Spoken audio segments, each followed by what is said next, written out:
What's up and welcome back. I'm John Stark from MovieGuy.com, your favorite blind film critic, and today I'm talking about Beatles 64. It's the documentary. It's on Disney Plus, and it has audio description, so you can check that out. I actually thought the audio description was pretty decent, considering the amount of people that it has to feature throughout the sort of passage of time of the Beatles. It's sort of about the rise of the Beatles, like the rise in popularity as viewed through people who were there for Beatlemania. Um, and it brings in some really interesting people like David Lynch. I honestly did not think I was going to hear David Lynch speak on his memory of Beatles mania.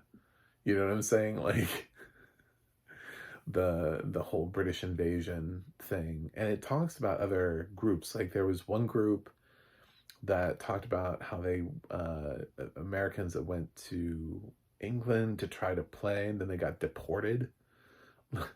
You know, like they were trying to be like a music act over there and they got kicked out. But they had fans over there that, you know, that got them in, and then quietly they kind of got deported and they basically got quasi kidnapped and then renditioned out of the country. I can't remember what the band was, but I saw that part of the movie and I was like, what? Excuse me.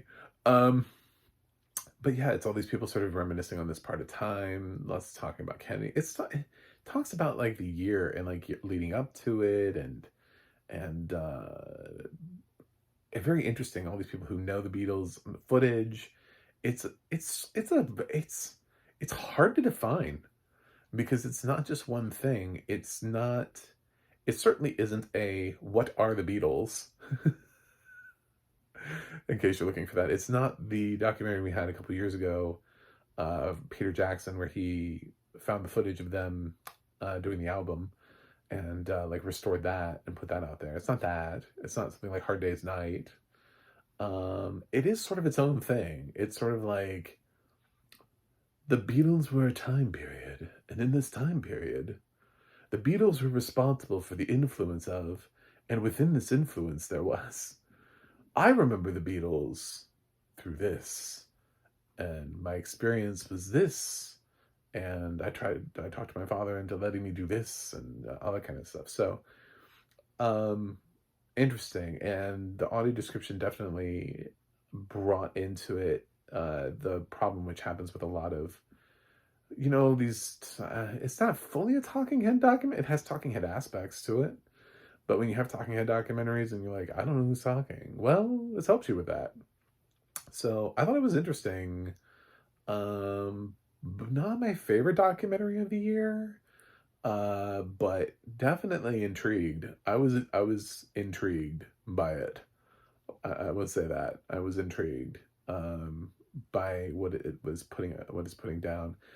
Sometimes though, I think we're almost at content creation, and I'm looking for like artistry and purpose behind some of the documentaries, and it just kind of seems like you create a Beatles documentary because you know it's going to get clicks. You create a Martha Stewart documentary, an Elton John you know what I'm saying? Like you create these documentaries not because the story's begging to be told, it's never been told before, or because you've sent an investigative journalism to uncover the radical truth behind something or anything like that. And it's just sitting down with a famous person. We're going to get more and more of those because of streaming services than any content.